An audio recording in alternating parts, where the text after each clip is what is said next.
Sa video na ito, ibabahagi ko ang pinakabagong update tungkol sa Calamity Loan Program ng SSS. Magandang balita dahil mas mababa na ang interest rate, 7% na lang mula sa dating 10%. Mas maganda pa, maaari ka nang mag-renew ng Calamity Loan matapos ang 6 na buwan basta wala kang past due balance. Sa ngayon, hinihintay pa ng SSS ang opisyal na deklarasyon ng State of Calamity mula sa mga LGU. Kapag may deklarasyon na, maaari nang mag-apply online ang mga miyembro na kabilang sa mga apektadong lugar. Magsisimula ang activation ng loan sa loob ng 7 working days mula sa declaration. Ang maximum loanable amount ay hanggang peso 2,000. Depende sa iyong average monthly salary credit, AMSC. Para makapag-apply, dapat may 36 na hulog ka na sa SSS at 6 doon ay kailangan nasa loob ng nakaraang 12 buwan. Dapat wala kang existing loans o condonation record.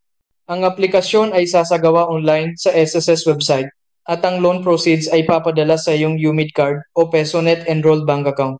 Ang pagbabayad ng loan ay sa loob ng 24 na buwan at magsisimula ang hulog sa ikalawang buwan mula sa approval. Mayroon ding 1% service fee na automatikong ibabawas sa loan.